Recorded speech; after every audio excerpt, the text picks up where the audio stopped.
इससे पहले चर्चा करने से पहले इस बात को आप जानिए कि हम लोग चौथा चैप्टर हिस्ट्री का पढ़ रहे हैं क्लास 12 का, जिसमें हम लोगों ने 3 वीडियो में, पहले वीडियो में वैदिक धर्म, उसके बाद जैन धर्म, उसके बाद बौद्ध धर्म को कंप्लीट कर चुके हैं। बाकी का अलावा जो बचा हुआ टॉपिक है इस चैप्टर का, हम लोग उससे टॉपिक वाइज टॉपिक कंप्लीट कर लेंगे, क्योंकि इससे अब लघु सवाल बचा है। क्या बचा हुआ है? लघु सवाल बचा है। और एक सवाल जो है इसमें से मेन सवाल बचेगा दीर्घ के रूप में, क्या बौद्ध धर्म का पतन का क्या कारण रहा। उससे पहले कुछ टॉपिक वाइज टॉपिक जो लघु और ऑब्जेक्टिव सवाल बन सकता है, सिर्फ आपका वही बचा है। वैदिक धर्म, जैन धर्म, बौद्ध धर्म एक एक वीडियो में हम लोगों ने कंप्लीट किया, आप चाहे तो उसे देख सकते हो। आज बाकी का जो बचा हुआ टॉपिक है, जैसे कि बौद्ध संगति, बौद्ध धर्म के पतन के कारण, बौद्ध धर्म से जुड़ा हुआ स्तूप, बौद्ध धर्म का विभाजन, और उसके बाद लिंगायत संप्रदाय, वीर शैव संप्रदाय, सभी को देखने का प्रयास करेंगे। चलिए हम लोग आज प्रारंभ करते हैं। सर्वप्रथम हम लोग देखेंगे बौद्ध संगति। क्या चर्चा करेंगे? बौद्ध महासंगति। इस बात को आप ध्यान से समझ लीजिए, बौद्ध महासंगति से 1 या 2 ऑब्जेक्टिव रहेगा ही रहेगा, ये पूरी तरह से आप समझ जाइए। बौद्ध महासंगति क्या हुआ? क्या महात्मा बुद्ध को महापरिनिर्वाण की प्राप्ति होने के पश्चात, यानी क्या बौद्ध धर्म के जो मेन गुरु हुआ, मेन जो हुआ वो कौन हुआ? महात्मा बुद्ध हुआ। उनके मृत्यु के पश्चात, तो मृत्यु नहीं बोला जाता है बौद्ध धर्म में, क्या बोला जाता है? महापरिनिर्वाण। इसकी प्राप्ति के बाद बौद्ध धर्म की प्रचार के लिए या बौद्ध धर्म के व्याख्या के लिए क्या किया गया? सभा का आयोजन किया गया। क्या आयोजन किया गया? सभा का आयोजन किया गया। इन्हीं को क्या बोला जाता है? बौद्ध महासंगति। क्या बोला जाता है? बौद्ध संगति, या इन्हीं को क्या बोला जाता है? बौद्ध महासंगति। इनमें से बौद्ध धर्म की व्याख्या हेतु 4 बौद्ध संगति का आयोजन हुआ, जिससे हम लोग चारों बौद्ध संगति को पढ़ेंगे। क्या समझे हम लोग? महात्मा बुद्ध के महापरिनिर्वाण के पश्चात बौद्ध धर्म की व्याख्या हेतु 4 सभाओं का आयोजन किया गया, जिसे हम लोग क्या बोलते हैं? बौद्ध संगति के नाम से जानते हैं। चारों बौद्ध संगति देखेंगे, कब हुआ, कहाँ हुआ, किसके शासन काल में हुआ, और इसका कौन अध्यक्ष हुआ। इससे आपका ऑब्जेक्टिव रहेगा ही रहेगा। ध्यान से देखिए, हम लोग चर्चा करेंगे आज बौद्ध महासंगति। क्या पढ़ेंगे? बौद्ध महासंगति। आज का टॉपिक रहेगा बौद्ध महासंगति। बौद्ध महासंगतियां बोल सकते हो, है ना? बौद्ध महासंगतियां आज का हमारा ये टॉपिक रहा, ठीक है। तो सर्वप्रथम बौद्ध महासंगतियां हैं क्या? महात्मा बुद्ध के क्या कहते हैं? महात्मा बुद्ध बोलिए या गौतम बुद्ध बोलिए, है ना? गौतम बुद्ध के, ध्यान से देखिए, गौतम बुद्ध के महापरिनिर्वाण के पश्चात, किसके पश्चात? महापरिनिर्वाण के पश्चात किस धर्म की व्याख्या के लिए? बौद्ध धर्म की व्याख्या के लिए क्या किया गया? सभा का आयोजन। किसका आयोजन किया गया? सभा का आयोजन। इसी को क्या बोला गया? संगति, या क्या बोला गया? बौद्ध महासंगति, या क्या बोला गया? बौद्ध संगति। क्या बोला गया? बौद्ध संगति। इन्हीं को क्या बोला गया? बौद्ध संगति। क्लियर? महात्मा बुद्ध के महापरिनिर्वाण के पश्चात बौद्ध धर्म का व्याख्या के लिए सभा का आयोजन किया गया, यानी बौद्ध धर्म के बारे में व्यक्ति बताएगा, बौद्ध संगति कहा गया। इन्हें क्या कहा गया? बौद्ध संगति कहा गया। कितना बौद्ध संगति आपको देखने को मिलता है? 4 बौद्ध संगति देखने को मिलता है। आइए हम लोग प्रथम बौद्ध संगति को देखते हैं, ठीक है। ऑब्जेक्टिव तौर पे ही सबको देखेंगे हम लोग। प्रथम बौद्ध संगति, सबसे पहले इससे पूछेगा सवाल कैसे, उनको हम लोग जानेंगे, ठीक है। सबसे पहला पॉइंट, प्रथम बौद्ध संगति कब हुआ, ठीक है। और सबसे पहला यही हुआ था, समय रहा इसका 483 ईस्वी पूर्व। कब हुआ समय? 483 ईस्वी पूर्व। आप कॉपी क्रम साथ में रखिएगा। गौतम बुद्ध के निर्वाण के प्राप्ति के पश्चात तुरंत ही ये हुआ था, ठीक है। अगला, ये हुआ कहाँ था? बिहार के राजगृह के सप्तपर्णी गुहा में। इतना याद रखो, हुआ कहाँ था? स्थान में अगर याद कर लो तो बिहार का राजगृह। कहाँ पर हुआ था? बिहार का राजगृह, ठीक है। इसमें आपको मेन टिक लगा देंगे, ठीक है। बिहार का राजगृह। शासक उस समय का था हर्यक वंश का शासक। आपको हम पढ़ाई भी थे पीछे जब आपको हम पढ़ा रहे थे, ठीक है। तो शासक उस समय कौन रहा था? हर्यक वंश का कौन था? अजातशत्रु। किसके काल में हुआ? अजातशत्रु के काल में। कौन से वंश का था? हर्यक वंश का था, ठीक है। अगले पॉइंट पर क्या है? इसका अध्यक्ष कौन रहा? इसका अध्यक्ष रहा महाकश्यप। इसका अध्यक्ष कौन रहा? महाकश्यप। अब ध्यान से देखिए, इसमें हुआ क्या नहीं हुआ कुछ मत याद रखो, ज़्यादा करेगा लंबा तो उतना पूछेगा नहीं, सिर्फ इतना याद कर लो कब हुआ, कहाँ हुआ, किसके शासनकाल में हुआ। अगर देखा जाए प्रमुख कार्य इसमें हुआ क्या, गौतम बुद्ध के शिष्य उपाली ने स्मृति के आधार पर संघ के नियमों का पाठ किया गया, जिसे विनय पिटक के रूप में संकलित किया गया। बौद्ध के एक अन्य शिष्य आनंद ने सिद्धांत तथा आचरण के विषय पर बुद्ध के उपदेश को सुनाया, जिसे सुत्त पिटक के नाम से जाना जाता है। हुआ क्या, इसमें प्रमुख कार्य के रूप में दो यहाँ किताब लिखा गया, एक किताब लिखा गया सुत्त पिटक और एक किताब लिखा गया विनय पिटक। सुत्त पिटक और विनय पिटक क्या है, हम लोग जस्ट इसके आगे पढ़ेंगे। बौद्ध धर्म में आपको त्रिपिटक पढ़ने को मिलेगा। क्या पढ़ने को मिलेगा, त्रिपिटक देखने को मिलेगा। हम आपको बता देते हैं जो बोर्ड के दृष्टिकोण से हम उन्हीं सवाल को देखेंगे, बाकी के अलावा हम लोग छोड़ते हुए चलेंगे, ठीक है, क्योंकि उतना याद करना संभव नहीं है। 3 वीडियो ऐसे ही पहले हो चुका, उतना बड़ा हिस्ट्री है, तो इतना ही समझो। क्या इसके अंतर्गत क्या हुआ था, 2 किताब लिखा गया था, एक सुत्त पिटक लिखा गया था, एक विनय पिटक लिखा गया था। सुत्त पिटक जो बताया गया था वो लिखा गया था उपाली को, इसके द्वारा सुत्त पिटक में उपाली को जो याद था संघ का नियम और पाठ लिखा गया था, जो विनय पिटक मिलेगा। चलिए हम लिख ही देते हैं, ऐसे याद नहीं कीजिएगा आप, ठीक है। उपाली का जो याद था, कौन था इसमें, उपाली। उपाली बौद्ध धर्म, बौद्ध क्या कहते हैं, उसका शिष्य था। किसका शिष्य था, महात्मा बुद्ध का शिष्य था। इसने क्या किया था, जो बौद्ध धर्म का नियम था, बौद्ध धर्म का क्या था, नियम था, जो उनको याद तक बौद्ध धर्म में क्या क्या नियम था, इन्हीं को एक बुक में लिखा गया। उस बुक का नाम क्या हुआ, विनय पिटक। क्या नाम हुआ, विनय पिटक, ठीक है। मेन इंपॉर्टेंट इतना ही, ये 2 पॉइंट हम ऐसे आपको बता दे रहे हैं, ठीक है। और दूसरे पॉइंट पर आनंद, दूसरे पॉइंट पर कौन है, आनंद। आनंद के द्वारा क्या किया गया था, जो बौद्ध धर्म का एक अन्य शिष्य था, सिद्धांत तथा आचरण, बौद्ध धर्म का क्या सिद्धांत रहा था, ठीक है, और क्या आचरण रहा था, ठीक है, बौद्ध धर्म का क्या सिद्धांत और क्या आचरण रहा था, तो इनको जो याद था वो किस किताब में लिखा गया, सुत्त पिटक। अभी आगे हम लोग देखेंगे 3 किताब, विनय पिटक, सुत्त पिटक और अभिधम पिटक। तो ये 3 के दोनों किताबें लिखा गया किस धर्म के अकॉर्डिंग, बौद्ध धर्म के समय, बौद्ध धर्म का प्रथम संगति के दौरान। कब होता है, 483। कब होता है, कहाँ होता है, बिहार के राजगिरी। शासक अजातशत्रु, अध्यक्ष महाकश्यप। इसमें प्रमुख कार्य क्या हुआ, उपाली के द्वारा नियम और कानून लिखा गया विनय पिटक किताब में, और आनंद के स्मृति के आधार पर सिद्धांत एवं जो आचरण पता था वो किसमें लिखा गया, सुत्त पिटक में। यानी कि महात्मा बुद्ध जब जीवित था उस समय कोई किताब ऐसा नहीं था जो बौद्ध धर्म का व्याख्या करता। अब बौद्ध धर्म की व्याख्या के लिए जो भी बौद्ध धर्म में घटित हो रहा था वो प्रथम महासंगीति के दौरान लिखा गया। चलिए अब इसको नोट कीजिए, उसके बाद हम आगे लेते हैं, ठीक है।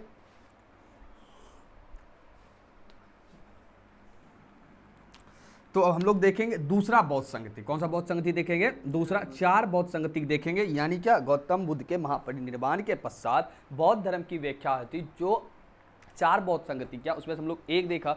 अब दूसरा हम लोग देखेंगे इसका द्वितीय बौद्ध संगति, ठीक है। हम अब कार्य पर चर्चा नहीं करेंगे, सिर्फ इतना ही देखते हुए निकल जाएंगे। द्वितीय बौद्ध संगति कब होता है आपका, डेट कब रहता है, समय कब रहेगा इसका, 383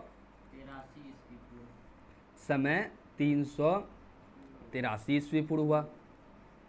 कहाँ, स्थान कहाँ होता है, चुलबक, चुलबग स्थान है, याद रखिएगा, वैशाली बिहार में। कहाँ होता है, चुलबग वैशाली बिहार में। शासक उस समय का कौन रहा, काला अशोक, ठीक है। याद खाली किस वंश का था उतना इंपॉर्टेंट नहीं है, तब पर हम कर देते हैं शिशुनाग वंश, है ना। कौन सा वंश का रहा, शिशुनाग वंश। अगला पॉइंट में बताओ, अध्यक्ष कौन रहा उस समय का, अध्यक्ष कौन रहा उस समय इसका, अध्यक्ष जो रहा वो यश रहा। कौन रहा, यश नाम का व्यक्ति था, वो अध्यक्ष इसका रहा, ठीक है। तृतीय बौद्ध संगति देखिए अब हम लोग, तृतीय बौद्ध संगति कब हुआ,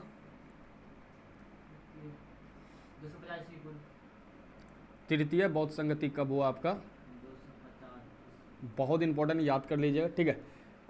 वर्ष की बात करें तो 250 ईस्वी पूर्व।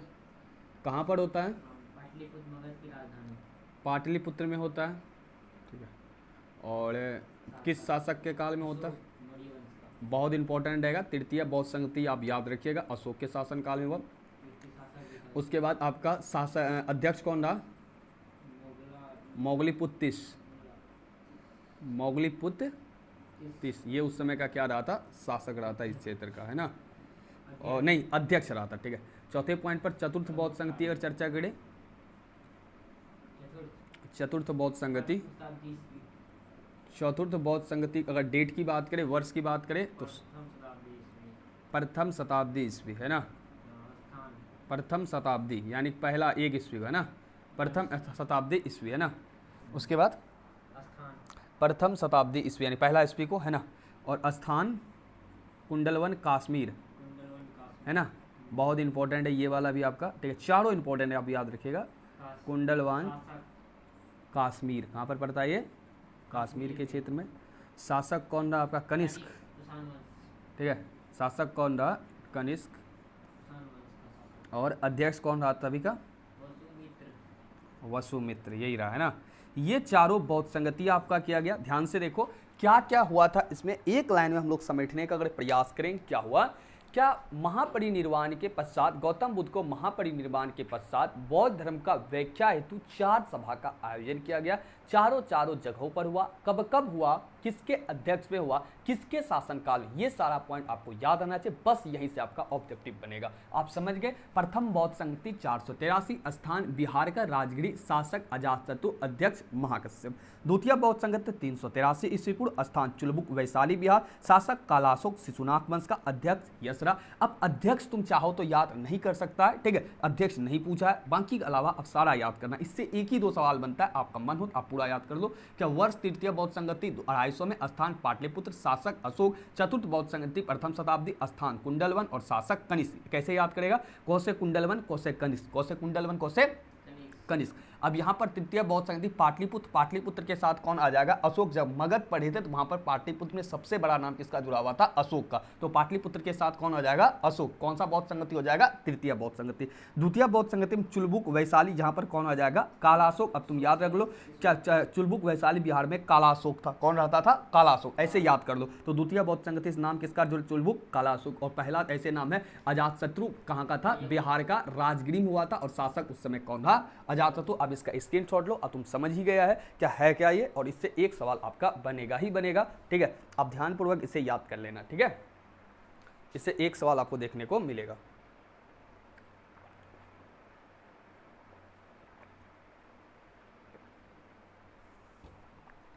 चलिए, बौद्ध महासंगति का टॉपिक खत्म होता है। था कुछ नहीं, 4 गो बड़ा बड़ा बौद्ध धर्म का व्याख्या है, तो उस समय समय पर क्या किया गया है? आयोजन किया गया है सभा का। वही क्या है आपका? बौद्ध महासंगति। वही क्या हो जाएगा आपका? बौद्ध महासंगति, है ना। तो पिछला 3 वीडियो जाग आप अवश्य देखिएगा। उस तीनों वीडियो से भी महत्वपूर्ण सवाल बनता है आपका। आइए, अगला जो रहेगा इंपॉर्टेंट रहेगा, थोड़ा सा इंपॉर्टेंट रहेगा। कारण क्या रहे? एक बार यहां से सवाल पूछा है, क्या बौद्ध धर्म के पतन का कारण, क्या सवाल रहेगा? बौद्ध धर्म के पतन का कारण, ठीक है। ध्यान से देखिए, बौद्ध धर्म का पतन के कारण, ठीक है। इतना बड़ा धर्म रहा, आखिर बौद्ध धर्म खत्म क्यों हो गया? अभी भी है लेकिन उतना आपको देखने को नहीं मिलेगा, ठीक है। बिहार के बोधगया साइड आपको देखने को मिल जाएगा, चीन में आपको देखने को मिल जाएगा बौद्ध धर्म, ठीक है। तो वहाँ पर आपको देखने को मिल जाएगा, लेकिन जितना उस समय फैला हुआ था वो उतना फैला हुआ क्षेत्र आज देखने को नहीं मिला। ध्यान से देखो हुआ क्या। सबसे बड़ा रीजन ये था बौद्ध धर्म का खत्म होने का। गौतम बुद्ध का शुरुआती दिनों में मानना यह था क्या यहाँ पर जो भिक्षु भिक्षुणी बनने का अधिकार था उसमें यह बोला गया था कि बौद्ध धर्म में महिलाओं का प्रवेश नहीं दिया जाएगा। किसका प्रवेश नहीं दिया जाएगा? महिलाओं का प्रवेश नहीं दिया जाएगा।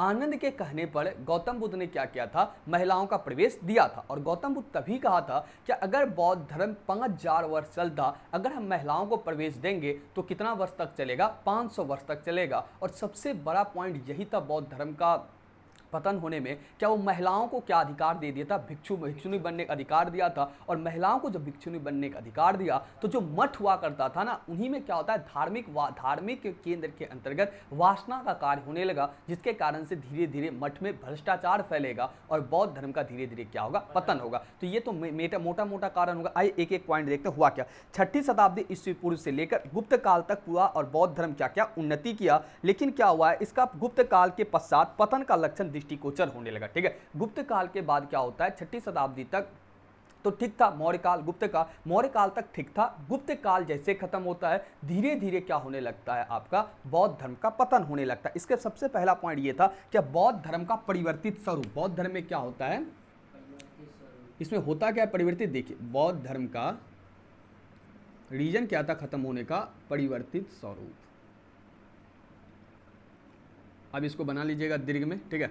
हम आपको क्लियर कर देते हैं। अभी सुनिए, कालांतर में बौद्ध धर्म में जटिलता आ गई। बौद्ध ने कुछ हिंदू देवी देवताओं को अपने धर्म में स्थान देना प्रारंभ किया। वज्रयान संप्रदाय ने टोने टोटके बढ़ाया। इस प्रकार मूल स्वरूप में आए उक्त परिवर्तन कार्य में। ध्यान से देखो, अभी आगे पढ़ेगा, सिर्फ इतना जान लो कि बौद्ध धर्म आगे जाके, आगे है तो बहाल तो यहाँ चर्चा का कोई फायदा नहीं, बौद्ध धर्म आगे जाके बौद्ध धर्म 3 भाग में बढ़ जाता है। कितने भाग में बढ़ जाता है? 3 भाग में। एक क्या हो गया? हीनयान में बढ़ गया। किसमें बढ़ गया? हीनयान। दूसरा क्या हो गया? महायान। और तीसरा क्या हो गया? वज्रयान। किससे हो गया? वज्रयान। और वज्रयान में किसको स्थान दे दिया गया? टोना टोटका। किसका दे दिया गया? टोना टोटका का। और बौद्ध धर्म में क्या हुआ? कुछ हिंदू देवी देवता को क्या दे दिया गया? स्थान दे दिया गया। किसको स्थान दे दिया गया? हिंदू देवी देवता का स्थान। अब बताओ, किसी भी धर्म के अंतर्गत तुम दूसरे धर्म को अगर समावेश करेगा तो कहीं ना कहीं जो मूल धर्म है उसका अस्तित्व क्या हो जाएगा? खो जाएगा। अब लिखेंगे क्या बौद्ध धर्म का परिवर्तित स्वरूप। बौद्ध धर्म के अंतर्गत हमें यह देखने को मिलता है क्या बौद्ध धर्म का 3 भागों में विभाजन हो जाता है, हीनयान, महायान और हीनयान, महायान और वज्रयान। वज्रयान के अंतर्गत जो बौद्ध धर्म में टोना टोटका नहीं हुआ करता था, टोने टोटका का स्थान मिलने लगता। इसके साथ ही हिंदू देवी देवताओं का स्थान दिए जाने लगा। इस कारण से बौद्ध का कहीं ना कहीं पतन की ओर क्या हुआ? अग्रसर हुआ। क्या लिखेंगे? क्या बौद्ध धर्म का परिवर्तित स्वरूप। क्या कारण रहा? क्या बौद्ध धर्म का 3 भागों में विभाजन हो जाना, वज्रयान के अंतर्गत टोना टोटका का स्थान दे देना, इनके साथ ही हिंदू देवी देवताओं का बौद्ध धर्म के अंतर्गत स्थान मिल जाने के कारण से बौद्ध धर्म का मूल अस्तित्व खोना क्या कर देता है? प्रारंभ कर देता। पहला कारण ये रहा। दूसरा पॉइंट आता है संघ में भ्रष्टाचार पनपना। दूसरा पॉइंट क्या है? संघ में भ्रष्टाचार पनपना। ठीक है, भ्रष्टाचार पनपना। ऐसे आपका किताब में लिखा गया, आंसर वही लिखना, हम आपको सिर्फ समझा दे रहे हैं। क्या कर रहे हैं? हम समझा रहे हैं। ध्यान से क्या है, क्या कालांतर में बौद्ध विहार भ्रष्टाचार का केंद्र बन गया। बौद्ध लोग भोग विलास में लिप्त हो गया। मठों में धन संग्रह होने लगा। मठों में बौद्ध भिक्षु भिक्षुनियां पढ़ने से जनसाधारण का बौद्ध भिक्षुओं से विश्वास उठ गया। ठीक है, हुआ क्या? जहाँ पर रहता था बौद्ध विहार, उसको क्या, जहाँ पर बौद्ध धर्म के व्यक्ति रहता था वो कहाँ रहता था? मठ में। कहाँ रहता था? मठ में रहता था। जिसको क्या बोला जाता था? पुरुष को भिक्षु और महिला क्या बोला जाता था? भिक्षुनी। क्या बोला जाता था? भिक्षुनी। और हुआ कि लोग मठ में जो रहता था ना, अब मठ धीरे धीरे क्या हो गया? उसमें धन संग्रह का केंद्र बन गया। अब बौद्ध धर्म में पहले धन संग्रह का कोई बात नहीं था, उसमें कहा रहा था कि आपको धन का संग्रह नहीं करना है। लेकिन महात्मा बुद्ध के मृत्यु के पश्चात, गौतम बुद्ध के महानिर्वाण के पश्चात क्या हुआ? क्या बौद्ध धर्म के अंतर्गत जो बौद्ध का मठ हुआ ना, उसमें धन एकत्र होना प्रारंभ हुआ। धन तो एकत्र हुआ, धर्म के अंदर क्या होने लगा? धार्मिक कार्य के अंतर्गत क्या हुआ? वासनाओं का कार्य होने लगता है, जिसके कारण से व्यक्ति का विश्वास उठ जाता है। किससे उठ जाता है? व्यक्ति का विश्वास भिक्षु भिक्षुनिया से उठ जाता है। और धीरे धीरे व्यक्ति का बौद्ध धर्म से भी विश्वास क्या होने लगता है? उठने लगता है। और इस कारण से बौद्ध धर्म में जो मठ के अंदर भ्रष्टाचार आया वो कहीं ना कहीं पतन की ओर अग्रसर हुआ। दूसरे पॉइंट पर क्या लिखेंगे?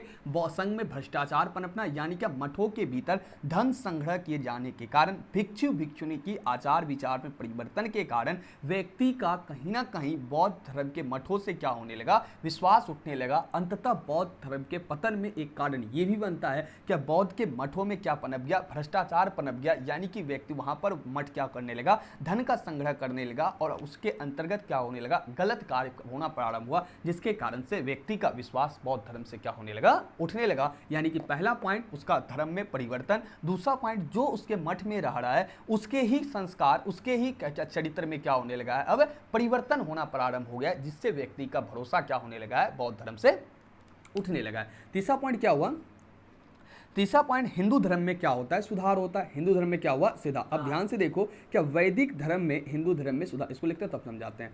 अब वैदिक धर्म में क्या हुआ था? वैदिक धर्म में जो हिंदू धर्म था, उसमें क्या हुआ? क्या उसमें जब जटिलता आया था, जब कर्मकांड बढ़ गया था, तब यहाँ पर बौद्ध जैन का उदय हुआ था। अब जटिलता आया था, अब वैदिक धर्म वाला जो, यानी कि जो पुराना धर्म था वैदिक धर्म, उनको समझ में आ गया था व्यक्ति बौद्ध जैन की तरफ जा रहा है तो कहीं ना कहीं हमारे धर्म में क्या है? कमी। हमारे धर्म में क्या है? कमी। अब ये लोग क्या करने लगा? वैदिक धर्म का व्यक्ति क्या करने लगा? अपने धर्म को सुधारना प्रारंभ किया। हुआ क्या था? क्या जब वैदिक धर्म खराब हुआ था तब बौद्ध जैन आके अपना स्थिति मजबूत कर लिया। अब बौद्ध जैन का जब स्थिति खराब हो रहा है तो उधर से अब हिंदू धर्म दोबारा से आके व्यक्ति को खींचना क्या करेगा? प्रारंभ करेगा। यानी कि अगर बौद्ध जैन का उदय हुआ था तो वो पतन की ओर है, और पतन की ओर है तो है, उसी समय वैदिक धर्म में कुछ ऐसा व्यक्ति होता है, कुछ ऐसा समाज सुधारक सुधरता है जो कि व्यक्ति को अपने धर्म में क्या करने लगा? दोबारा से खींचना प्रारंभ किया। जिसमें बात करेगा शंकराचार्य, कुमारिल भट्ट तथा रामानुज जैसा हिंदू दार्शनिक जिन्होंने हिंदू धर्म के दोषों को दूर किया और सत प्रयासों से एक बार पुनः आदमी बौद्ध धर्म से परेशान होकर व्यक्ति फिर हिंदू धर्म की ओर आकर्षित हुआ। ध्यान से देखो, हिंदू धर्म में कुछ वहां पर व्यक्ति देखने को मिलेगा। रामानुज कौन है? रामानुज। कुमारिल भट्ट कौन है? कुमारिल भट्ट, ठीक है।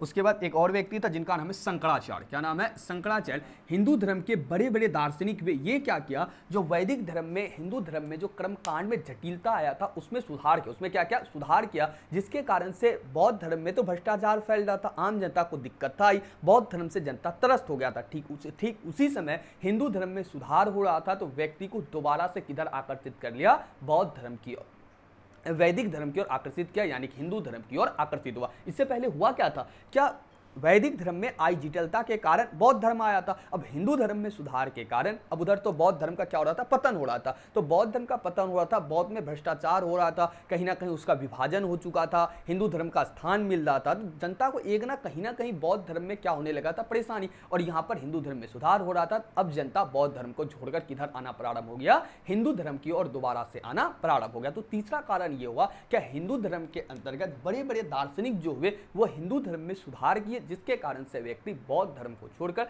दोबारा फिर अपने हिंदू धर्म में आना क्या कर दिया? प्रारंभ कर दिया। चौथा पॉइंट में क्या होता है? विभाजन। चौथा क्या है? विभाजन में क्या हुआ? ध्यान से देखो, क्या गौतम बुद्ध के पश्चात बौद्ध धर्म में निरंतर विभाजन होने लगा। महासांगिक, थेरवाद, हीनयान, महायान, वज्रयान आदि संप्रदाय का स्थापना बौद्ध धर्म का मूल सिद्धांत लगभग भुला दिया गया। सबसे पहला 3 पॉइंट पर यह बढ़ता है, हीनयान, महायान और वज्रयान। इसके साथ ही ये थेरवाद में बढ़ जाता है। किसमें बढ़ता है? थेरवाद। इसी के बौद्ध धर्म का ही एक क्या कहते हैं विभाजन हुआ। महासांगिक क्या हो गया? महासांगिक बढ़ गया, यानी कि बौद्ध धर्म क्या हुआ? दिनों दिन में इस बौद्ध धर्म के अंतर्गत क्या होने लगा? विभाजन। बौद्ध धर्म का दिनों दिन क्या होने लगा? विभाजन। जैसे थेरवाद में, महासांगिक में, हीनयान, वज्रयान, हीनयान, महायान और वज्र विभाजन होने लगा, जिसके कारण से बौद्ध धर्म का जो मूल सिद्धांत था, जो एकता का सिद्धांत था, जो एक जगह सबको बांध करके रखा था, गौतम बुद्ध के महापरिनिर्वाण के पश्चात जिनमें व्यक्ति को जिधर जिधर बांटना हुआ, उन्होंने बौद्ध धर्म का क्या कर दिया? विभाजन कर दिया। इतना विभाजन होने के कारण कहीं ना कहीं बौद्ध धर्म का जो मूल सिद्धांत था वो व्यक्ति ने भुला दिया, और अंततः बौद्ध धर्म के पतन के कारण में विभाजन भी अपना एक महत्वपूर्ण स्थान रखता है। अगला पॉइंट होता है राजकीय संरक्षण का अंत। अगला क्या है? राजकीय संरक्षण। राजकीय, ठीक है, हम टॉपिक बता देते हैं, आप आराम से व्याख्या कर सकते हो। राजकीय संरक्षण का क्या हुआ? अंत हुआ। ध्यान से देखो, हुआ क्या भारत में पाल वंश के अंत के साथ ही बौद्ध धर्म का राजकीय संरक्षण समाप्त हो गया। बौद्ध में अहिंसावादी का सिद्धांत के कारण राजपूत राजाओं ने हिंदू धर्म को संरक्षण दिया। हुआ क्या, जब तक पाल वंश रहा, कौन सा वंश रहा? पाल वंश रहा, इसको राज्य की तरफ से क्या मिल रहा था? संरक्षण मिल रहा था, यानी बौद्ध धर्म को बचाए जाने का प्रयास किया गया। अब आपको पता होना चाहिए बौद्ध धर्म में क्या कहा गया था? अहिंसावादी पर बल दिया गया, यानी मारपीट नहीं होगा। तो उसी समय भारत में पाल वंश के बाद राजपूत का शासन देखने को मिलता है। किसका शासन मिलता है? राजपूत का। और राजपूत वंश जो था वो अहिंसा पर विश्वास नहीं, हिंसा पर विश्वास करता था, जिसके कारण से वो बौद्ध धर्म को छोड़ करके किस धर्म को बढ़ावा देने का प्रयास करता है? हिंदू धर्म का बढ़ावा देने का प्रयास करता है, जिसके कारण से राज्य के तरफ से संरक्षण न मिल पाने के कारण से बौद्ध धर्म का कहीं ना कहीं एक कारण ये भी होता है, क्या राज्य के तरफ से हिंदू धर्म को संरक्षण दिया गया और बौद्ध धर्म को संरक्षण नहीं दिया गया, जिसके कारण से भी बौद्ध धर्म का हमें पतन देखने को मिलता है। अंतिम पॉइंट होता क्या है आपका? विदेशी आक्रमण। क्या हुआ? अब ध्यान से देखो, विदेशी आक्रमण हुआ क्या? विदेशी आक्रमण के तहत आपको यह देखने को मिलेगा, क्या आपको अभी तुरंत आगे पढ़ाए थे, क्या तुम्हारा जो मठ होता, क्या होता था? मठ होता था। मठ में क्या हो गया था? धन का संग्रह किया था। धन को क्या किया गया था? संग्रह। अब जब भी विदेशी आक्रमण आता था, धन को लूटने के उद्देश्य से आता था, तो वो डायरेक्ट कहां पर अब क्या कर रहा था? जो भी आक्रमण कर रहा था वो डायरेक्ट कहां पर कर रहा था? मठ पर कर रहा था। और विदेशी आक्रमण के दौरान बौद्ध के संघ में, यानी बौद्ध के मठ में विदेशी क्या कहते हैं, धन के संग्रह होने के कारण से विदेशी व्यक्ति, विदेशी आक्रमणकारी क्या किया? डायरेक्ट संघ पर, यानी क्या मठ पर आक्रमण करना प्रारंभ किया, जिसके कारण से भी बौद्ध धर्म का पतन हमें देखने को मिलता है। देखिए वही बात लिखता है कि बिहार के विहारों में किया गया, उसी विहार जहां पर बौद्ध धर्म का व्यक्ति रह रहा था, संपत्ति का संग्रह था, उनका पतन का कारण बना। हूण आक्रमण ने बौद्ध धर्म का पतन अग्रसर किया। मुसलमान आक्रमण इनके पतन का कारण बना। सीधा सा कारण यह था कि बौद्ध मठ धन के गढ़ समझे जाते थे और प्रांत विदेशी आक्रमण मठों पर आक्रमण कर धन प्राप्त करना चाहते। उपयुक्त सभी कारणों के चारों ओर से पहाड़ के कारण बौद्ध धर्म अपना अस्तित्व बनाए नहीं रखा। अंततः अंतोगत्वा 13वीं शताब्दी विक्रमशिला और नालंदा के ध्वंस के साथ ही बौद्ध धर्म का लोप हो जाता है, यानी बौद्ध धर्म का कमी देखने मिलता है। यानी कि 13वीं शताब्दी के अंत तक बौद्ध धर्म का खत्म होना, यानी कि कहीं ना कहीं ये अपना स्थान लोप हो गया, यानी पूरी तरीके से खत्म होना की ओर अग्रसर हुआ। कहीं ना कहीं इसका धन संग्रह भी सबसे बड़ा रीजन होता है, क्योंकि मुसलमान आक्रमण या हुन आक्रमण जो किया वो मठ क्या समझा जाता था, धन का संग्रह का केंद्र समझा जाता था, और जो भी आक्रमण करता था उसको धन चाहिए था तो वो डायरेक्ट कहां पर आक्रमण किया, मठ पर आक्रमण किया। यही कारणों से विदेशी आक्रमण के कारण से भी बौद्ध धर्म का क्या हो गया, पतन हो गया। अब ध्यान से देखिए क्या क्या कारण रहा। सबसे पहला हुआ क्या बौद्ध धर्म का परिवर्तित स्वरूप, हिंदू देवी देवताओं को स्थान मिलना, वज्रयान के अंतर्गत टोना टोटका का स्थान मिलने के कारण से बौद्ध धर्म का क्या देखने को मिलता है, पतन देखने को मिलता है। दूसरे पॉइंट पर क्या था, संघ में भ्रष्टाचार फैलना, यानी क्या संघ में अब क्या किया जाने लगा, धन का संग्रह किया जाने लगा। भिक्षु बिचनिया अपना मेन जो संस्कार था, जो चरित्र था, उसको भुला करके गलत कामों में लिप्त हो जाता है, जिसके कारण से इसमें भ्रष्टाचार फैलता और व्यक्ति का विश्वास उड़ जाता है। किससे उड़ जाता है, बौद्ध धर्म से। तीसरे पॉइंट पर क्या, हिंदू धर्म में सुधार, यानी हिंदू धर्म में जो जटिलता आया था, और इसी समय में कुमारिल भट्ट जैसा व्यक्ति आपको देखने को मिला, जो हिंदू दार्शनिक, चाहे रामानुज जैसा आपको देखने को मिलेगा, वो क्या किया, धीरे धीरे हिंदू धर्म में सुधार किया। तो व्यक्ति हिंदू क्या किया, बौद्ध धर्म से त्रस्त होकर हिंदू धर्म की ओर क्या हुआ, आना प्रारंभ किया। चौथे पॉइंट पर क्या है, विभाजन, यानी बौद्ध धर्म में कई भाग विभाजन हो जाता है, थेरवाद में, महासांगिक में, वज्रयान में। तो इन कारणों से भी व्यक्ति बौद्ध धर्म को छोड़ना क्या प्रारंभ किया। अगले पॉइंट पर क्या, राजकीय संरक्षण जो मिल रहा था गुप्त काल में, मौर्य काल में, वो धीरे धीरे समाप्त हो जाता है, क्योंकि पाल वंश के पश्चात जैसे ही क्या कहते हैं आपका राजपूत वंशीय शासक सब आता है, वो क्या करता है तुम्हारा, क्या वो सब हिंसावादी था और बौद्ध धर्म में क्या था, अहिंसावादी था। इस कारण से आपको ये देखने को मिलेगा क्या जो भी तुम्हारा राजपूत शासक हुआ वो किस धर्म को संरक्षण दिया, हिंदू धर्म को देना प्रारंभ किया, और राजकीय संरक्षण न मिलने के कारण भी बौद्ध धर्म का कहीं ना कहीं क्या हो जाता है, पतन हो जाता है। अगले पॉइंट पर विदेशी आक्रमण, विदेशी आक्रमण के तथ्य ये समझने को मिलता है, हुन एवं मुसलमान जो आक्रमण किया वो मठों के अंदर क्या हो रहा था, विहारों के अंदर क्या था, विहार वही मठ को बोला जाता है, ठीक है। उसमें क्या हो रहा था, धन का संग्रह हो रहा था, और व्यक्ति का नजर डायरेक्ट किस पे गया, जो विदेशी आक्रमण था उसका नजर किस पे गया, मठ पे गया, और वो डायरेक्ट आक्रमण किस पे किया, मठ पे किया। धन का संग्रह किए जाने के कारण भी कहीं ना कहीं बौद्ध धर्म का वो पतन का कारण बनता है, और अंतोगत्वा 13वीं शताब्दी आते आते बौद्ध धर्म का क्या हो जाता है, लोप हो जाता है। चलिए आप इसका स्क्रीनशॉट लीजिए, यहाँ पे ये टॉपिक क्या होता है, समाप्त होता है। अब हम लोग अगला टॉपिक पढ़ेंगे।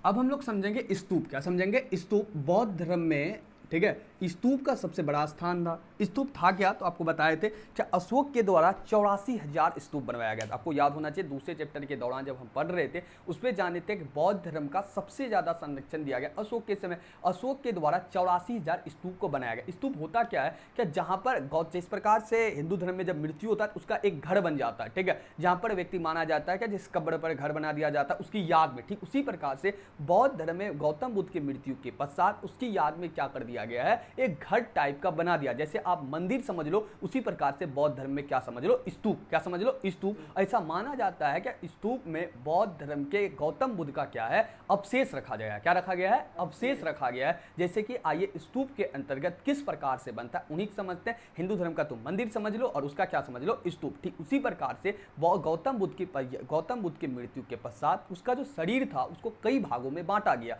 और हर एक भाग को ले जाकर के क्या बनाया गया, उस भाग पर स्तूप बनाया गया, यानी कि एक घर टाइप से बना दिया गया। आइए हम लोग समझते हैं स्तूप होता क्या है, ठीक है। व्हाट इज स्तूपा, स्तूप क्या होता है, स्तूप क्या होता है, ठीक है। उतना इंपॉर्टेंट नहीं है लेकिन हम लोग देख लेते हैं, ठीक है। स्तूप देखिए, स्तूप संस्कृत अर्थ टीला, ढेर या थुआ होता है। स्तूप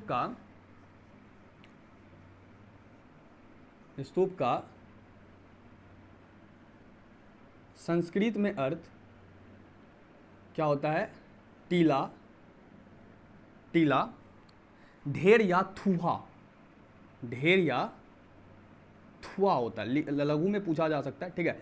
स्तूप का अर्थ संस्कृत में क्या होता है, टीला, ढेर या थुआ होता है। आगे सुनो, महात्मा बुद्ध के परिनिर्वाण के पश्चात, मृत्यु के पश्चात उनकी अस्थियों को 8 भाग में बांटा गया तथा उन समाधियों का निर्माण किया गया। समानतः इन्हीं को स्तूप कहते हैं। ध्यान से देखो, गौतम बुद्ध के मृत्यु के पश्चात, गौतम बुद्ध के महापरिनिर्वाण लिख देते हैं, बढ़िया रहेगा, ठीक है। महापरिनिर्वाण के पश्चात इसके अवशेष को, इसके शरीर को, अवशेष को बोल सकते हो 8 भाग में बांटा गया। अब कितने भाग में बांटा गया? 8 भाग। और 8 भागों पर क्या बना दिया गया? समाधि। क्या बना दिया गया? समाधि। उसी समाधि स्थल को क्या नाम जाना जाता है? स्तूप। क्लियर हुआ? गौतम बुद्ध के महापरिनिर्वाण के पश्चात उसका शरीर जो है कितने भाग में विभाजित किया गया? 8 भाग में। उसके शरीर के अवशेष को कितने भाग बांटा गया? 8 भाग में। कितना भाग बांटा गया? उसकी अस्थि, शरीर को नहीं, उसका जो अस्थि हुआ, शरीर यानी हड्डी जो हुआ, कितने भाग में बांटा गया? 8 भाग। 8 भाग पे क्या बना दिया गया? जहां जहां लेके गया क्या बना दिया गया? समाधि। क्या बना दिया? समाधि। एक घट टाइप का जो होता है उसको बनाया गया। इसमें बनाने का तरीका अलग होगा, ठीक है। उसी को क्या बोला जाता है? स्तूप। यानी कि गौतम बुद्ध के मृत्यु के महापरिनिर्वाण के पश्चात उसके अस्थि को 8 भाग में बांटा गया। 8 भाग पर क्या बनाया गया? तुम्हारा समाधि बनाया गया। समाधि को ही क्या बोलते हैं? स्तूप बोलते हैं। आगे देखो, स्तूप का सर्वप्रथम उल्लेख ऋग्वेद में मिलता है। इसमें अग्नि उठती हुई ज्वालाओं को स्तूप कहा गया। अगर आप बात करोगे ऋग्वेद के अकॉर्डिंग, तो ऋग्वेद में स्तूप शब्द का प्रयोग दिखता है। और स्तूप में ऐसा माना जाता है, जो ऋग्वेद में है उसमें क्या दिखाया गया है कि एक आग जलती है जो ऊपर उठता हुआ प्रतीत होता है। कहां प्रतीत होता है? ऊपर उठता हुआ, ठीक है। सुनिए आगे, बौद्ध ग्रंथ में महापरिनिर्वाण सुत्त पीटक उदाहरण मिलता है। महात्मा बुद्ध के से ये सब बात को हटाइए, यहां देखिए, ऐसा प्रतीत होता है स्तूप का संबंध मृतक के देह संस्कार से होता है। सिंपल सी बात है, अस्थि है, अस्थि पर समाधि बना है, तो स्तूप का संबंध कहीं ना कहीं कहां जा रहा है? मृतक के देह संस्कार पे जा रहा है, यानी दाह संस्कार से था। मृतक के दाह संस्कार के उपरांत बची हुई अस्थि को किसी पात्र में रखकर मिट्टी से ढक देने की प्रथा से स्तूप का जन्म हुआ। क्या? जो भी मृतक का शरीर हुआ, जैसे गौतम बुद्ध का जो मृतक का शरीर हुआ, ठीक है, मृतक का शरीर जो था उसका दाह संस्कार के पश्चात, किसके पश्चात? दाह संस्कार, ठीक है, दाह संस्कार के पश्चात, ठीक है, यानी जलाने के पश्चात जो उसका क्या बचेगा? अस्थि। क्या बचेगा? अस्थि। अस्थि को कितने भाग बांटा गया? 8 भाग में। और अस्थि को क्या करेगा? एक पात्र में क्या लिया जाएगा? उसमें रख लिया जाएगा और उसको क्या किया जाएगा? जमीन में ढक दिया जाएगा। और इसी के ऊपर क्या बना दिया जाता था? स्तूप बना दिया जाता था। क्या समझे? स्तूप का संबंध कहीं ना कहीं मृतक के किससे होता था? दाह संस्कार। उसके दाह संस्कार में जो हड्डी बचता था, उस हड्डी यानी अस्थि को किसी पात्र में रखकर, उसके ऊपर पात्र में रखकर मिट्टी में दबा देता था। उसके ऊपर क्या बना दिया जाता था? घर। तो यही समझ में, स्तूप में उसके मृत्यु के बाद कितने भाग में बटा था? 8 भाग में। 8 भाग को 8 भाग बांटने के बाद उसे एक पात्र में रखा गया, मिट्टी में ढक दिया, ऊपर से क्या बना दिया? एक समाधि बना दिया, जिन्हें क्या बोला गया? स्तूप। तो आपसे पूछा जा सकता है स्तूप का संबंध कहीं ना कहीं मृतक के किससे होता है? दाह संस्कार से होता है। आगे सुनिए क्या लिखता है, रखकर मिट्टी ढक देने की प्रथा का स्तूप का जन्म होता है। चूंकि स्तूप में पवित्र अवशेष रखे होते थे, समूचे स्तूप को बौद्ध धर्म के प्रतीक के रूप में, प्रतिष्ठा के रूप में देखा जाता था, ठीक है। तो इन्हीं को कहीं ना कहीं मृतक के शरीर को, अस्थि को दफनाने के पश्चात वहां पर क्या बनता था? आपका अस्थि को दफनाने के पश्चात वहां पर एक स्तूप बना दिया जाता था। कहीं ना कहीं दाह संस्कार से आपका स्तूप कहीं ना कहीं मिलता हुआ दिखता है। आगे क्या लिखता है, पहले मात्र भगवान बुद्ध के अवशेष पर स्तूप बने, कालांतर में बुद्ध के शिष्यों के अवशेषों पर भी स्तूप निर्मित के। कालांतर में बुद्ध के शिष्यों पर हुआ क्या? शुरू में गौतम बुद्ध का ही बना था, लेकिन बाद में गौतम बुद्ध के शिष्य का भी जब मृत्यु हुआ तो वहां पर भी क्या बनना प्रारंभ हुआ? स्तूप बनना प्रारंभ हुआ। कहने का अर्थ क्या है कि जो दाह संस्कार के बाद जो अस्थि बचता था, उन्हीं अस्थि को जमीन में गाड़ करके ऊपर क्या बना दिया जाता था? घर टाइप से बना दिया जाता था, जिन्हें क्या बोला जाता है? स्तूप बोला जाता है। शुरुआती समय में गौतम बुद्ध का ही 8 स्तूप बना था, लेकिन बाद में उनके शिष्यों का भी क्या बनना प्रारंभ हो गया? स्तूप बनना प्रारंभ हो गया। ध्यान से आगे सुनो, हुआ क्या? अशोक का जैसे 84 का स्तूप देखने को मिलता। स्तूप के कई प्रकार हैं। एक बार आइए हम स्तूप का एक इमेज आपको समझा देते हैं कि स्तूप बनता कैसे। ध्यान से देखें, अरे घर टाइप का होता है, कुछ नहीं होता है ज़्यादा। स्तूप कैसे बनता है आपको हम समझा देते हैं एक बार। कुछ नहीं है, अस्थि है, अस्थि दफना दिया, उसके ऊपर घर बना दिया, ठीक है। अब याद मत करना, कॉपी में नोट के लिए बनाओ तो बढ़िया लगेगा, ठीक है। और है तो कुछ नहीं, क्या मरने के पश्चात जो अस्थि है, हड्डी बचा है दाह संस्कार के बाद, उसी के ऊपर ये बनाया है, ठीक है। आइए थोड़ा सा हम लोग पेंटिंग भी करने का सीखें। आइए थोड़ा हम भी स्तूप बनाते हैं। अब किसका हड्डी रखा जाए? किसी की नहीं रखेंगे। अब जिसका है सोचो, रात को निकलेगा, बच के रहो, ठीक है। आगे देखो क्या देखने मिलता है, इसके ऊपर से गोल टाइप से घुमा देगा। ठीक है, छोटा सा करते हैं, कहा है कि हमको ऊपर बनाना है, ठीक, बड़ा तगड़ा बनाएगा थोड़ा ही, है ना। अभी इसके ऊपर हंसने बादने किसी न किसी धर्म से संबंध रखता है, ठीक है, तो हर एक धर्म का उसके प्रति हमें सब इज्जत रहना चाहिए, ठीक है, सम्मान देना चाहिए, कर्म है आपका। ये बना आपका 3 मंजिल, ठीक है। इसको बोला जाता था मेधी, क्या बोला जाएगा, मेधी, याद मत करना, खाली देख लो, फालतू का याद करके पूछेगा नहीं। और इसे बोला जाता था परिदक्षिणा पथ, ये वाला क्षेत्र को क्या बोला जाता है, परिदक्षिणा पथ, यहाँ से शायद इंटर करता होगा यानी घुसता होगा, है ना। ये है आपका मेन स्तूप, यानी यहीं पर आपका उसका अस्थि को क्या किया जाएगा, दफनाया जाएगा। और ये जो ऊपर 3 को आप देख रहे हो, इसे बोला जाता था छत्र, क्या बोला जाता था, छत्र। और सबसे ऊपर जो होता था उसे क्या बोला जाता था, यष्टि, क्या बोला जाता था, यष्टि। उसके बाद ये गोल टाइप से जो घुना है, जो घुमा हुआ है, इसे क्या बोलते थे, अंड, क्या बोलते थे, अंड। और ये था आपका मेधी, और कुछ पॉइंट छूटा। और ये जो आप देख रहे हो नीचे टाइप से, ये जो देख रहे हो, ये क्या है आपका, हर्मिका, क्या है, हर्मिका, ठीक है, ये इसका क्या हो गया, नाम हो गया। और ये वाला पार्ट क्या हो गया, वेदिका, देख लो खाली, यही स्तूप है, और यही लाके क्या करेगा, अवशेष को दफना देगा, ठीक है। क्या हुआ, ये परिदक्षिणा पथ, ये मेधी वाला पार्ट, ये हो गया बीच का पार्ट स्तूप, बाहर का वाला अंड, ये वाला बाहर हो गया हर्मिका, और ये सबसे ऊपर क्या हो गया, यिष्ट, और ये वाला क्या हो गया, वेदिका, ठीक है। ध्यान से क्या हुआ, स्तूप के प्रकार होते हैं, ध्यान से, स्तूप के 4 प्रकार बताए गए। ध्यान से देखो, स्तूप कितने प्रकार हैं, 4 प्रकार, सुन लो ध्यान से। शारीरिक, इसमें बौद्ध या उनके शिष्यों के अस्थिर अथवा शरीर के विभिन्न अंग, दांत, नाखून या केस रखे जाते हैं। जो शारीरिक पार्ट होता है उसमें क्या रखा जाता है, दांत, नाखून, केस। फिर दूसरा पार्ट होता है परिभौतिक, इसमें बौद्ध द्वारा लाई गई उपयोगी वस्तु जो था, भिक्षा पात्र, चरण पादुका, आसन आदि रखा गया। तीसरा पार्ट है उद्देशिका, ये स्तूप भगवान बुद्ध से संबंधित स्थान, जन्म, निर्वाण, यात्रा, उनकी स्मृति स्वरूप किया गया। चौथा होता है संकल्प, ये बौद्ध तीर्थ स्थल श्रद्धालुओं के लिए निर्मित किया गया। ध्यान से देखो, स्तूप के प्रकार में अगर बात करें, कितने प्रकार के स्तूप है, स्तूप आपको 4 प्रकार, कितने प्रकार हैं, 4 प्रकार। पहला क्या है, स्तूप के 4 प्रकार, पहला है शारीरिक, किससे जुड़ा हुआ है, यानी क्या, गौतम बुद्ध के मृत्यु के पश्चात, महापरिनिर्वाण के पश्चात, यहाँ पर उसका क्या क्या रखा जाएगा तुम्हारा, जैसे रखा जाएगा केस, क्या रखा जाएगा, केस, नख, और क्या रखता है यहाँ, नाखून, उसी नख बोलते हैं, केस, और क्या रखा जाता है, दांत, सब रखा जाता है, ठीक है। परिभौतिक में केस, नख, दांत, वहां पर अगर बना है, वहां पर स्तूप बना है, वो शारीरिक कहलाएगा। दूसरा क्या है, परिभौतिक, परिभौतिक का अर्थ ये होगा, क्या जो महात्मा गौतम बुद्ध जो प्रयोग करते थे, क्या प्रयोग करते थे, क्या जैसे कि उसका आसन हुआ, ठीक है, चाहे भिक्षा पात्र हुआ, जो पहना करते थे, चरण पादुका हुआ, अगर इस पर अगर कुछ बना है, यहाँ पर नहीं, इस पर जो आपका क्या बनेगा, स्तूप बनेगा, उसे कौन सा स्तूप बोलेंगे, परिभौतिक स्तूप बोलेंगे। तीसरा कौन सा होता था, उद्देशिका, क्या होता था, उद्देशिका। उद्देशिका का अर्थ है जहां पर गौतम बुद्ध को किसका प्राप्ति हुआ, निर्वाण की प्राप्ति हुआ, जहां पर गौतम बुद्ध को क्या मिला, शिक्षा मिला, क्या मिला, शिक्षा मिला, या गौतम बुद्ध ने जहां अपना पहले उपदेश दिया, वहां पर अगर क्या बन रहा है, स्तूप बन रहा है, तो उसे किस प्रकार का बोलेंगे, स्तूप, उद्देशिका। कौन सा स्तूप बोलेंगे, उद्देशिका स्तूप बोलेंगे। उसके बाद अंतिम क्या हुआ, जो जहां पर उद्देशिका के बाद अंततः क्या होता है आपका, संकल्पित, क्या है अंत, संकल्पित। संकल्पित का मतलब होता है कि बौद्ध धर्म को मानने वाले या कोई अन्य व्यक्ति जो कि बौद्ध धर्म को देखना चाहते हैं, यानी तीर्थ स्थल के रूप में जो बनाया जाता है, कौन बनाया जाता है, स्तूप, यानी कि व्यक्ति आके देख सकते हैं, स्तूप के बारे में जान सकते हैं।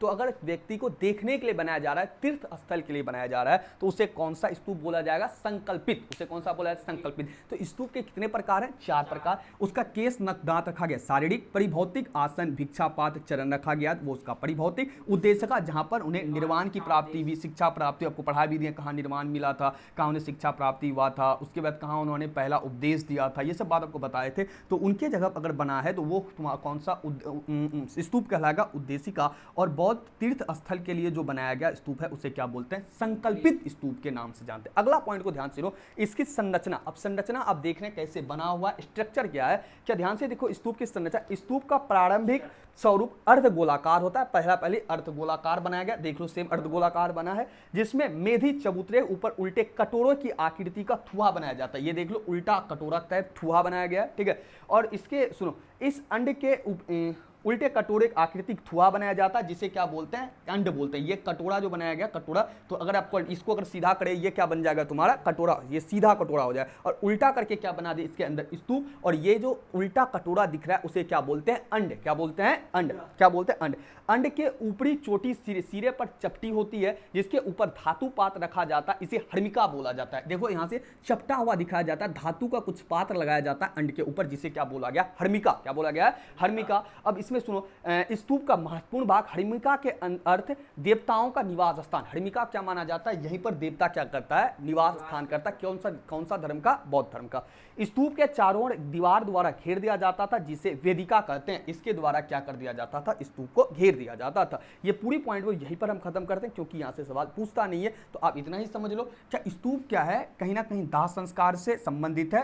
अस्थि, दाह संस्कार के बाद अस्थि बचता था उसको पात्र में रख करके उस पर क्या बना दिया जाता था, स्तूप बना दिया जाता। इस टाइप का स्तूप बनता था। और बहुत क्या कहते हैं, शुरुआती समय गौतम बुद्ध का 8 भाग में बांटा उसी बना था, लेकिन बाद में उसके शिष्य के भी बनाना प्रारंभ हुआ। इस प्रकार से स्तूप के 4 प्रकार रहा। और ये आपका टॉपिक क्या होता है, स्तूपिक, खत्म हो जाता है। स्तूप का सांस्कृतिक अर्थ टीला, ठेर या थुआ होता है, आप लिख सकते हो।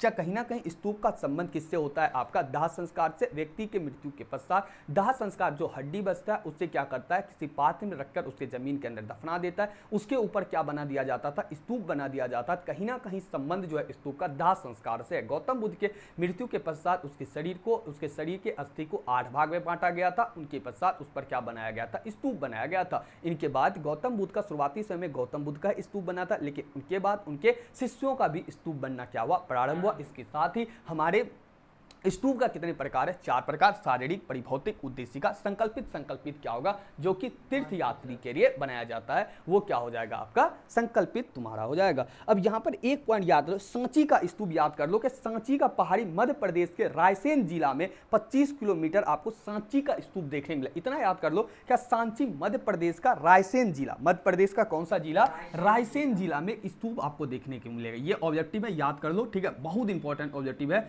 मध्य प्रदेश का रायसेन जिला में आपको किसका स्तूप देखने को मिलता है, सांची एक क्षेत्र है, वहां पर आपको सांची का स्तूप देखने को मिलता है। किसका स्तूप देखने को मिलता है, सांची का स्तूप। ऑब्जेक्टिव भी पूछा है, बस इतना ही पॉइंट होता है स्तूप के संबंध में। और यहां पे आपका स्तूप क्या होता है, समाप्त होता है। अब हम लोग बौद्ध धर्म का विभाजन करेंगे। क्या करेंगे, बौद्ध धर्म का विभाजन। वही कौन सा विभाजन, हीनयान संप्रदाय, हीनयान, महायान और वज्रयान में। चलिए इसका स्क्रीनशॉट लीजिए, फिर आगे देखते हैं।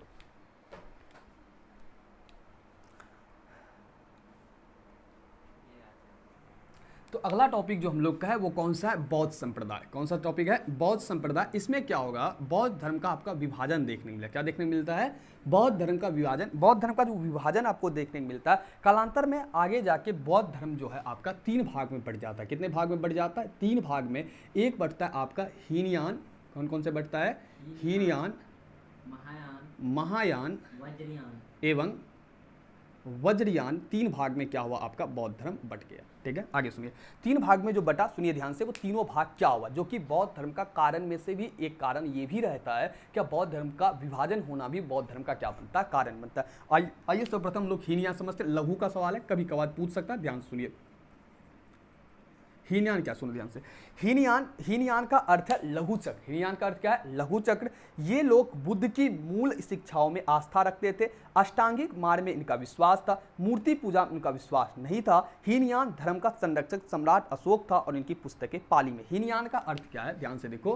हीनयान का क्या था अर्थ, हीनयान का अर्थ क्या है, लघु चक्र। क्या है, लघु चक्र। ठीक है, ये जो है बौद्ध धर्म का जो मूल शिक्षा रहा उन्हीं पर टिका रहा। किस पर टिका रहा, बौद्ध धर्म का जो मूल शिक्षा उन्हीं पर रहा। बौद्ध धर्म का जो अष्टांगिक मार्ग रहा उसी पर यह टिका हुआ रहा। ठीक है, यानी इसमें किसी प्रकार का परिवर्तन नहीं, जैसा बौद्ध धर्म था वैसा ही वास्तविक रूप में ये तुम्हारा बनकर रह गया। बौद्ध धर्म का जो मूल शिक्षा रहा उन्हें विश्वास रहा, अष्टांगिक मार्ग पर विश्वास रहा। मूर्ति पूजा जो बौद्ध धर्म में विश्वास नहीं था, ये भी मूर्ति पूजा पर विश्वास नहीं रखा था। इसके साथ ही इसका संरक्षक कौन था, अशोक था। कौन था, सम्राट अशोक संरक्षक था। और इस धर्म का जो किताब आपको देखने को मिलेगा वो किस भाषा में देखने को मिलेगा, पाली भाषा में। तो पहला पार्ट जो था वो बौद्ध धर्म का जो मूल स्वरूप था उन्हीं पर आधारित रह जाता है। अगले पॉइंट पर अष्टांगिक मार्ग शिक्षा क्या था, आपको पिछले वीडियो में पढ़ाया, जाकर उसको देखिए, उतना बताना यहाँ पर संभव नहीं है। अगला पॉइंट पर क्या आपका महायान, कौन सा पार्ट था, महायान, ठीक है। आपको अष्टांगिक मार्ग समझा दें, वो टाइम बर्बाद होगा मेरा बताना। सुनिए, महायान का अर्थ होता है मोक्ष का महाचक्र। सुनिए क्या था, इन्होंने मूल बुद्ध की शिक्षाओं में कुछ परिवर्तन किया, उन्हें धार्मिक पुस्तकें संस्कृत में लिखी, इन्होंने मूर्ति पूजा आरंभ किया, बुद्ध की मूर्तियां बनाना पूजा किया। इस महायान धर्म का संरक्षक सम्राट कनिष्क था और इसका विस्तार उत्तर पश्चिम मध्य एशिया चीन। ध्यान से देखो, महायान का अर्थ होता है मोक्ष का महाचक्र। महायान का अर्थ क्या हुआ आपका, मोक्ष का महाचक्र, मोक्ष का महाचक्र, ठीक है।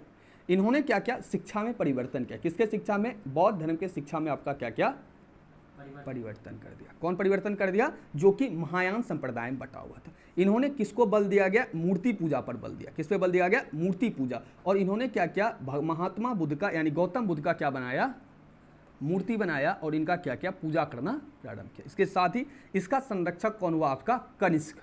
कनिष्क आपको याद होना चाहिए, कनिष्क किस वंश का सबसे महत्वपूर्ण शासक रहा था, कुषाण वंश का। किस वंश का, कुषाण वंश का।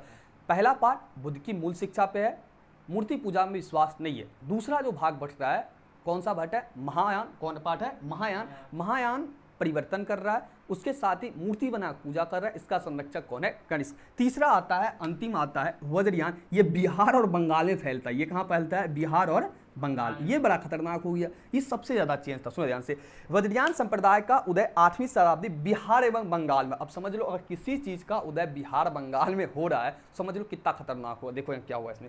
इसके अनुयायी कई प्रकार की गोपनीय किया करते थे, स्त्री एवं मदिरा का आवश्यक था। इस संप्रदाय में देवियों का महत्व था, जिन्हें बुद्ध में रानियां के रूप में प्रस्तुत किया। देवियों को तारा कहा गया। इस संप्रदाय में विक्रमशिला एक विहार का निर्माण कराया और यह धर्म पंजाब, कश्मीर, सिंध, अफगानिस्तान में फैला। इन्होंने बुराइयां ही कालांतर में बौद्ध धर्म के पतन की कारण बनी। उधर दक्षिण वैदिक, ध्यान से देखो, वज्रयान संप्रदाय जो है इसका फैलाव आपको बिहार और बंगाल में हुआ, ठीक है, बिहार और बंगाल में। इसमें स्त्री का स्थान दिया गया, स्त्री का क्या दिया गया, स्थान। और इस धर्म का व्यक्ति गोपनीय क्रिया करते थे, यानी छुपा के करते थे। जैसे स्त्री का स्थान दिया, उसके साथ ही मदिरा यानी दारू को ये लोग क्या क्या बौद्ध धर्म में प्रवेश दिया। इसके साथ ही इसमें स्त्री को क्या कहा जाने लगा, तारा। क्या कहा जाने लगा, तारा। और देवी, इसमें देवी को पूजा जाने लगा। कहीं ना कहीं बौद्ध धर्म में ये सबसे बड़ा रीजन रहा स्त्री और मदिरा का आना, जो कि किस संप्रदाय के द्वारा लाया गया, वज्रयान संप्रदाय के द्वारा, जो कि बौद्ध धर्म का अंततः कारण बनता है। ध्यान से देखो, बौद्ध संप्रदाय कालांतर में जाके 3 भाग में बढ़ता है, हीनयान, महायान और वज्रयान। सबसे पहला हीनयान का अर्थ क्या होता है आपका, लघु चक्र, जिसके अंदर बुद्ध की मूल शिक्षा पर रहा, बुद्ध की जो शिक्षा रहा उन्हीं भरोसा रहा, अष्टांगिक मार्ग पर विश्वास रहा, मूर्ति पूजा पर विश्वास नहीं रहा। और इसका संरक्षक अशोक था, यानी जैसे को तैसा आपका बन के कौन रहा, हीनयान। लेकिन आपका महायान, जिसका अर्थ क्या होता है आपका मोक्ष का महाचक्र होता है, ये थोड़ा परिवर्तन करता है। और बौद्ध धर्म में क्या होता है कि मूर्ति पूजा को स्थान देता है, और ये भी बौद्ध की शिक्षा पर चलता है, लेकिन थोड़ा उसमें परिवर्तन करता है। इसका समर्थक कौन था आपका, कनिष्क था। लेकिन वज्रयान पूरी खेला खत्म कर देता है, बिहार और बंगाल में होता है। स्त्री एवं मदिरा का स्थान दिया, गोपनीय क्रिया करना प्रारंभ हुआ, स्त्री को तारा कहा जाने लगा। और कहीं ना कहीं वज्रयान संप्रदाय का अंततः बौद्ध धर्म का क्या बन जाता है, कारण, बौद्ध धर्म के पतन का कारण बन जाता है। तो ये आपका रहा तीनों संप्रदाय। अगला टॉपिक हम लोग स्टार्ट करेंगे, इसका आप स्क्रीनशॉट ले। आई होप आपको ये समझ में आया होगा क्या बौद्ध धर्म का। अगला टॉपिक है हमारा त्रिपिटक से आप क्या समझते हैं। Most of the most question रहेगा ये, क्योंकि त्रिपिटक क्या है आपको लघु में 2-3 बार पूछा गया है। अब ध्यान से सुनो और इसे लिखने के प्रयास को, ज़्यादा लंबा नहीं क्या, शॉर्ट में लिखना। सुनो ध्यान से, त्रिपिटक का शाब्दिक अर्थ होता है 3 टोकरियां जिनमें पुस्तक रखी जाती। पूरा पॉइंट लिखना तुम। क्या त्रिपिटक का शाब्दिक अर्थ होता है, त्रिपिटक का शाब्दिक अर्थ क्या होता है, 3 टोकरियां, क्या होता है, 3 टोकरियां जिसमें क्या रखी गई है, पुस्तक। त्रिपिटक 3 टोकरियां जिनमें की पुस्तक रखी जाती है। त्रिपिटक का शाब्दिक अर्थ क्या होता है, त्रिपिटक, त्रि का मतलब 3 टोकरियां जिसमें क्या रखी जाती है, पुस्तक, ठीक है। इसका शाब्दिक अर्थ क्या हो गया, 3 टुकड़ियां जिसमें क्या रखी जाती हो, पुस्तक। आगे सुनो, क्या बौद्ध धर्म की मृत्यु के पश्चात उनके अनुयायियों ने उनकी शिक्षाओं का संकलन 3 पीटक, सुत्त पीटक, विनय पीटक, अभिपीटक, अभिधम पीटक में किया। इन्हें संयुक्त रूप से त्रिपिटक किया। ध्यान से देखो, गौतम बुद्ध के महानिर्वाण के पश्चात, गौतम बुद्ध के महापरिनिर्वाण के पश्चात इनका जो अनुयायी हुआ, ध्यान से देखो, इतना ही पॉइंट लिखना, लघु रहेगा, ज़्यादा लंबा नहीं लिखना। गौतम बुद्ध के महानिर्वाण के पश्चात उनके अनुयायियों के द्वारा उनके धर्म के बारे में, उनके धर्म के बारे में कहने का अर्थ है उनकी शिक्षाओं के बारे में, जो कि बौद्ध धर्म ने क्या दिया, शिक्षा दिया, या जो गौतम बुद्ध का संबंध में जो जो भी उसके जीवन में संबंध रहा, सारा चीज़ के बारे में जिससे जिससे संबंध रहा, उनकी शिक्षा हो, चाहे अष्टांगिक मार्ग हो, चाहे कुछ भी हो, यानी कि गौतम बुद्ध से जुड़ी हुई सारी बातों को उनकी अनुयायी के जो द्वारा लिखा गया, वह कौन सा अनुयायी के द्वारा 3 पिटक में लिखा गया, एक सुत्त पिटक, विनय पिटक, अभिधम पिटक में। इन्हीं को संयुक्त रूप से क्या कहा जाता है? विनय पिटक। आपने क्या समझा? क्या विनय त्रिपिटक का शाब्दिक अर्थ क्या होता है? त्रिपिटक का शाब्दिक अर्थ होता है 3 टुकड़ियां जिसमें क्या रखी जाती है? किताब रखा जाता है। क्या समझे? त्रिपिटक का शाब्दिक अर्थ जिनमें 3 टुकड़ियां, जिसमें पुस्तक रखी जाती है, यानी कि किताब रखी जाती है। गौतम बुद्ध के महानिर्माण के पश्चात, गौतम बुद्ध के महापरिनिर्माण के पश्चात उनके अनुयायियों के द्वारा बौद्ध धर्म की शिक्षाओं का संकलन किया गया। कितने पिटक में? 3 पिटक में किया गया। वो तीनों पिटक का नाम सुत्त पिटक, विनय पिटक, अभिधम पिटक आप लिख देंगे। उसके बाद लिखेंगे सुत्त पिटक, विनय पिटक, अभिधम पिटक के अंतर्गत निम्नलिखित बातें सम्मिलित थी, या निम्नलिखित बातों का हमें विवरण देखने को मिलता है। उसके बाद एक एक करके आप लिखेंगे। क्या? सुत्त पिटक, ठीक है। दूसरा आपको क्या लिखेंगे? अभिधम पिटक। तीसरा एक एक लाइन करके लिख देंगे, ठीक है। और तीसरा क्या लिखेंगे आप? विनय पिटक। ध्यान से देखिए, विनय पिटक में बौद्ध धर्म से संबंधित नियम और कानून, नियम और क्या देखने को मिलेगा? कानून। अभिधम पिटक में बौद्ध धर्म के दर्शन के बारे में, बौद्ध धर्म के क्या बारे में मिलेगा? दर्शन के बारे में। सुत्त पिटक में बौद्ध धर्म के सिद्धांत, बौद्ध धर्म के सिद्धांत आप बता देंगे कमेंट करके कितने सिद्धांत थे और क्या था, ठीक है। आपको पता होना चाहिए, तो उतना डीप नहीं जाना है, ध्यान से देखो। जब सुत्त पिटक के अंतर्गत आप लिखेंगे, इसमें बौद्ध धर्म से संबंधित सिद्धांत देखने को मिलता है। अभिधम पिटक के अंतर्गत बौद्ध धर्म से संबंधित दर्शन देखने को मिलता है। विनय पिटक के अंतर्गत हमें क्या देखने को मिलता है? नियम और कानून। तो एक बार सुन लीजिए कैसे लिखना है। लघु उत्तरीय सवाल इंपॉर्टेंट इतना ही रहा। सबसे पहले आज हम लोगों ने क्या पढ़ा? क्या सबसे पहले आज के टॉपिक में हम लोगों ने ये चर्चा किया था, क्या जो आपका बौद्ध महासंगति हुआ, दूसरे पॉइंट पे बौद्ध धर्म का पतन। पहला सवाल ये बनाएंगे, बौद्ध धर्म का पतन क्यों होता है। उसके बाद हम लोगों ने क्या पढ़ा? क्या स्तूप पढ़ा, ठीक है। स्तूप का लघु में बना लिए, स्तूप से आप क्या समझते हैं। उसके बाद हम लोगों ने आज बौद्ध संप्रदाय का 3 भाग में विभाजन पढ़ा। और अंतिम टॉपिक आज हम लोगों ने क्या पढ़ा?